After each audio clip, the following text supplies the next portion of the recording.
सिंध हुकूमत 27 दिसंबर तक छुट्टी पर थी। अपोजिशन लीडर सिंध असम्बली और MQM पाकिस्तान के रहनुमा अली खुर्शीदी कहते हैं कि क्या ये लोग 9 दिन से सत्तू पी कर सो रहे थे। एहतजाज के बायस कराची ने बहुत परेशानी का सामना किया। रियासत की रेट को चैलेंज करना किसी तौर पर काबिल कबूल अमल नहीं है। अगर चैलेंज की जाए तो रियासत हरकत में नहीं आएगी। इस शहर में हर मजहब से ताल्लुक़ रखने वाले लोग रहते हैं। शहर में मजहबी हमाहंगी का MQM ने जो बीज बोया था, अब वो तनावुर दरख्त बन चुका है। अब मुआशी दलदल से निकलता हुआ पाकिस्तान है। इन तमाम मामलात में मुल्क दुश्मन अनासिर की गहरी निगाह होती है। वो लोग जो अमन खराब करने में सहूलतकारी कर रहे हैं, इन पर नजर रखने और एक्शन की जरूरत है। सिंध की पुलिस हमारी पुलिस भी है। इस शहर और सूबे के अमन की जिम्मेदारी इनकी है। अल्लाह अल्लाह करके अमन मुआहिदा हुआ। पाकिस्तान हमारा मुल्क है। हमारे अजदाद की कुर्बानियों से ये मुल्क हमें मिला।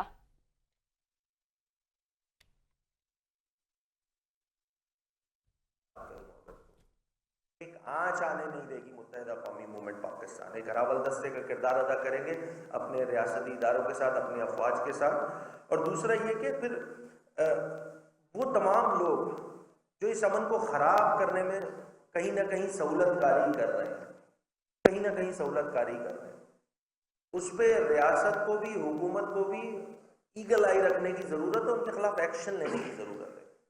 देखें, सिंध हुकूमत से इख्तलाफ अपनी जगह, सिंध की जो पुलिस है वो हमारी भी पुलिस है। वो हम लोगों की इस शहर के, इस सूबे के अमन की जो है वो जिम्मेदारी उनके पास है। लॉ एंड ऑर्डर को, सिचुएशन को ठीक रखना उनकी जिम्मेदारी है।